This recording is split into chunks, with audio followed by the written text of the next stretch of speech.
5년이라는 짧은 세월 동안 전국적으로 700곳이 넘는 정겨운 동네 떡집들이 우리 곁에서 소리 없이 자취를 감추었습니다.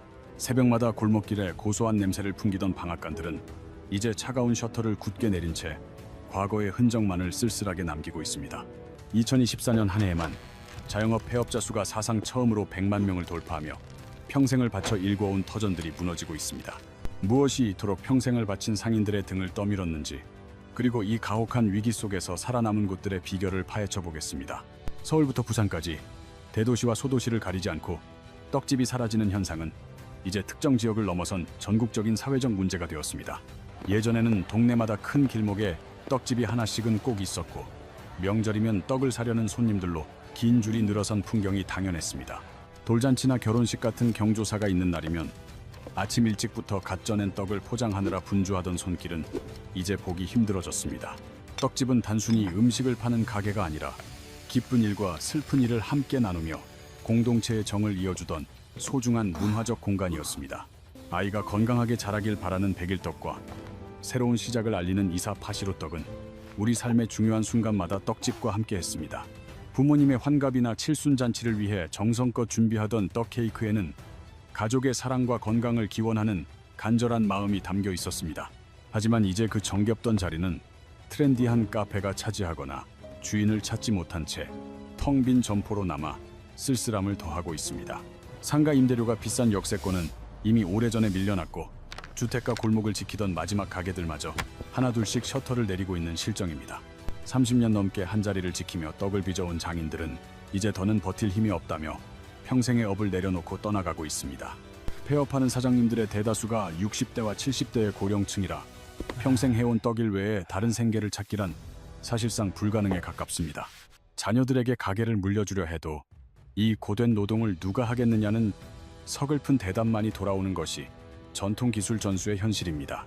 기술의 맥이 끊기고 노후 생계마저 위협받는 이중고는 단순한 폐업 통계를 넘어 우리 전통 문화의 위기를 상징적으로 보여주고 있습니다. 국세청과 통계청의 구체적인 데이터를 살펴보면 2019년 200곳에 달하던 떡업체가 2024년에는 500곳 수준으로 크게 급감했습니다. 불과 5년 사이에 전국 떡집의 약 16%가 사라진 것인데, 이는 6곳 중 1곳이 문을 닫은 심각한 상황입니다. 100대 생활업종의 5년 생존율이 고작 40%에 불과하다는 사실은 떡집들이 처한 자영업 시장의 냉혹한 현실을 그대로 대변합니다. 떡집 매출을 지탱하던 핵심은 대규모 경조사 주문이었지만, 최근 들어 우리 사회의 행사 문화가 근본적으로 변화하며 큰 타격을 입었습니다.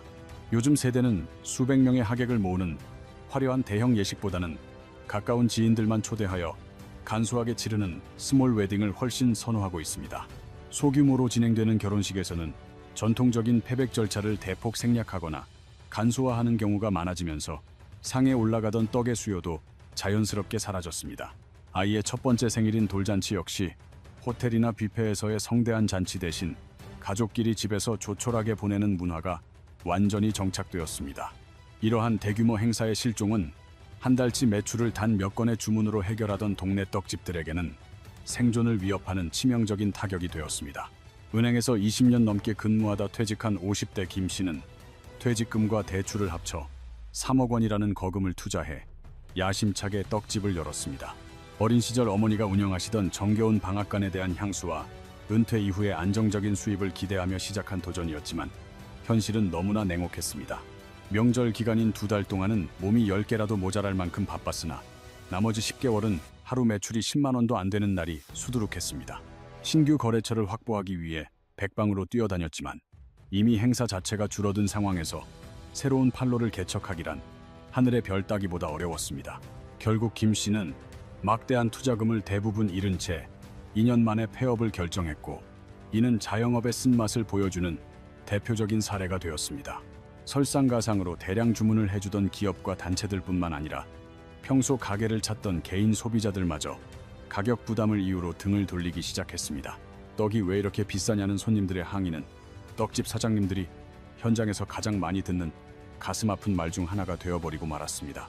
소비자 입장에서는 동네 떡집에서 파는 송편 한 팩의 가격이 10,000원을 훌쩍 넘어가면 선뜻 지갑을 열기가 매우 부담스러운 것이 사실입니다. 비슷한 금액이면 세련된 카페에서 예쁜 조각 케이크를 즐기거나 편의점에서 다양한 디저트를 여러 개 고를 수 있다는 비교 심리가 작용합니다. 하지만 사장님들도 할 말이 많은데 최근 몇 년 사이 쌀값뿐만 아니라 떡의 핵심 재료인 팥 가격이 상상 이상으로 폭등했기 때문입니다. 특히 국산 팥의 가격은 수입산보다 서너 배나 비싸지만 맛과 품질을 위해 고집하다 보면 원가 부담이 감당하기 힘든 수준에 이릅니다. 여기에 급격히 오른 인건비와 임대료, 그리고 고급화된 포장재 비용까지 더해지면 떡 한 근을 만드는 데 들어가는 실질 비용은 엄청납니다. 문제는 일반 소비자들이 이러한 복잡한 원가 상승 요인들을 알지 못한 채 단순히 떡의 절대적인 가격이 비싸다고만 인식한다는 점입니다. 게다가 높아진 대중의 입맛은 이제 동네 떡집의 평범한 맛을 넘어 유명 맛집이나 백화점의 프리미엄 브랜드 떡과 끊임없이 비교하곤 합니다. 사장님은 재료비 상승으로 인한 고충을 토로하고 손님은 가격 대비 맛의 가치가 떨어진다고 느끼는 이 깊은 인식의 괴리가 발생합니다. 결국 지불한 돈만큼의 만족감을 얻지 못하는 이른바 가성비의 시대에 동네 떡집은 가장 먼저 외면받는 냉정한 현실에 처해 있습니다. 위기감을 느낀 일부 젊은 창업자들은 MZ세대를 겨냥하여 인스타그램 감성을 입힌 화려한 마케팅 전략으로 돌파구를 찾으려 시도했습니다. 감각적인 인테리어와 세련된 포장, 그리고 사진 찍기 좋은 진열대를 갖추고 젊은 층의 호기심을 자극하며 야심차게 출발했습니다. 대기업을 퇴직하고 1억 원이 넘는 거금을 투자한 박 씨는 영어 상호와 카페 같은 매장으로 차별화를 꾀하며 시장에 도전했습니다. 오픈 초기에는 SNS를 보고 멀리서 찾아오는 손님들 덕분에 화제가 되었지만 얼마 지나지 않아 재방문율이 급격히 떨어지는 문제에 직면했습니다. 예쁜 겉모습에 비해 떡맛이 특별하지 않다는 냉정한 평가가 이어졌고 온라인 리뷰에는 예쁜 쓰레기라는 혹평까지 올라오기 시작했습니다. 결국 박 씨는 투자금 회수는커녕 빚만 남긴 채 1년 만에 폐업하며 본질이 없는 마케팅의 한계를 뼈저리게 실감해야 했습니다. 이 사례는 소비자들은 이제 더 이상 예쁜 겉모습에 쉽게 속지 않으며 본질적인 맛이 뒷받침되지 않으면 성공할 수 없음을 보여줍니다. 그런데 흥미롭게도 동네 떡집이 몰락하는 사이 편의점과 프랜차이즈를 중심으로 한 떡 디저트 시장은 오히려 전례 없는 호황을 맞이했습니다. CU와 GS25 같은 주요 편의점에서는 찹쌀떡 아이스크림과 인절미 크림, 떡 같은 제품들이 젊은 층 사이에서 불티나게 팔리고 있습니다. 편의점의 떡 디저트 판매량은 매년 20% 이상 성장하고 있으며 이는 1인 가구에 최적화된 소포장과 저렴한 가격 덕분입니다. 할머니의 취향을 즐기는 할메니얼 트렌드가 확산되면서 양갱과 약과 그리고 전통떡은 이제 가장 힙한 디저트 아이템으로 재탄생했습니다. 이러한 열풍은 국내를 넘어 해외로도 번져가며 한국식 냉동 김밥과 떡볶이 등 쌀 가공식품의 미국 수출액이 55%나 급증했습니다. 틱톡에서는 꿀떡에 우유를 부어 먹는 꿀떡 시리얼 영상이 화제가 되며 해외 인플루언서들 사이에서 새로운 식문화로 주목받고 있습니다. 결국 시장이 죽은 것이 아니라 소비자들이 떡을 즐기는 방식과 장소가 동네 떡집에서 편의점과 온라인으로 완전히 이동한 것입니다. 위기 속에서도 살아남은 동네 떡집들은 과거의 대량 판매 방식에서 벗어나 1인 가구를 위한 낱개 포장 판매를 전략적으로 도입했습니다. 사장님의 딸이 합류하여 소포장과 SNS 홍보를 병행한 한 가게는 폐업 위기를 극복하고 2년 만에 매출 15배 성장을 이뤘습니다. 이들은 떡을 보자기와 생화로 장식하여 선물용 가치를 높이면서도 전통의 아름다움을 현대적인 감각으로 재해석하여 고객의 마음을 사로잡았습니다. 또한 커피와 어울리는 쑥떡 에스프레소나 흑임자, 라떼 같은 메뉴를 개발하여 떡이 일상적인 디저트가 될 수 있다는 인식을 심어주었습니다. 일부 성공한 떡집들은 동네 상권의 한계를 극복하기 위해 급속 냉동 기술과 진공 포장을 도입하여 전국 배송 시스템을 구축했습니다. 행사를 기다리는 수동적인 경영에서 벗어나 온라인을 통해 충성 고객과 단골 팬층을 확보한 곳만이 변화된 시장에서 살아남고 있습니다. 옛날에는 다 떡 먹었다는 추억이나 우리 것이 좋은 것이라는 사장님의 자부심만으로는 더 이상 냉정한 소비자의 지갑을 열 수 없습니다. 지금의 소비자들이 진정으로 원하는 것은 현재 내 입맛에 맞는 맛과 바쁜 생활 패턴에 딱 맞는 편리함뿐이라는 사실을 인정해야 합니다. 결혼식이 줄어들고 돌잔치가 사라지는 거대한 시대적 흐름은 사장님의 잘못이 아니지만 그 변화 앞에서 눈을 감는 것은 사장님의 선택입니다. 세상은 빛의 속도로 변하고 있는데 가게만 과거에 멈춰 있다면 도태라는 혹독한 대가는 피할 수 없는 현실이 되어 돌아옵니다.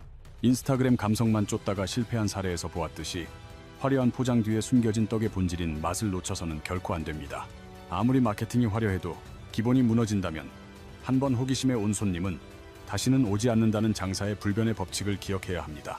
시대의 변화를 유연하게 받아들이되 맛이라는 본질은 굳건히 지키는 균형 감각만이 위기의 자영업 시장에서 살아남는 유일한 열쇠입니다. 이 뼈아픈 교훈은 비단 떡집에만 국한된 이야기가 아니라 은퇴 후 창업을 꿈꾸거나 현재 가게를 운영하는 모든 자영업자에게 해당됩니다. 내가 만들고 싶은 것을 파는 것이 아니라 고객이 사고 싶은 것을 고객이 원하는 방식으로 팔아야 한다는 기본 원칙을 되새겨야 합니다. 동네 떡집의 몰락은 안타까운 일이지만 변화하는 소비자를 읽지 못했을 때 어떤 결과가 오는지 보여주는 생생한 반면교사입니다. 여러분의 동네 골목을 지키던 떡집들은 지금 어떤 모습으로 남아 있습니까? 그리고 여러분이 바라는 떡의 미래는 과연 무엇입니까? 전통 음식의 고유한 가치를 지키면서도 현대인의 입맛과 라이프 스타일에 맞게 재해석하려는 끊임없는 노력이 절실히 필요한 시점입니다. 다행히 해외에서 불고 있는 K 디저트 열풍은 우리 떡이 낡은 것이 아니라 세계적인 간식으로 도약할 수 있다는 새로운 가능성을 보여줍니다. 떡이라는 음식 자체가 사라지는 것이 아니라 소비되는 방식이 시대에 맞춰 진화하고 있음을 우리는 직시하고 받아들여야 합니다. 이 거대한 변화의 파도를 위기로만 여길지 아니면 새로운 도약의 기회로 삼을지는 결국 지금 우리의 선택과 행동에 달려 있습니다. 사실 지금 생존의 기로에 서 있는 것은 떡집뿐만이 아니며 우리 주변의 수많은 자영업 업종들이 비슷한 위기를 겪고 있습니다. 다음 영상에서는 우리가 매일 무심코 지나치는 또 다른 동네 가게들이 마주한 충격적인 현실을 깊이 있게 파헤쳐 보겠습니다. 여러분의 주변에서 최근 문을 닫았거나 위태로워 보이는 가게가 있다면 댓글로 제보해 주시면 다음 영상 제작에 큰 힘이 됩니다. 뉴스에서는 다루지 않는 자영업 현장의 진짜 이야기와 생존을 위한 깊이 있는 분석을 놓치고 싶지 않으시다면 구독을 눌러주세요. 변화하는 세상 속에서 여러분의 소중한 자산을 지킬 수 있는 지혜를 함께 나누겠습니다. 긴 영상 시청해 주셔서 감사합니다.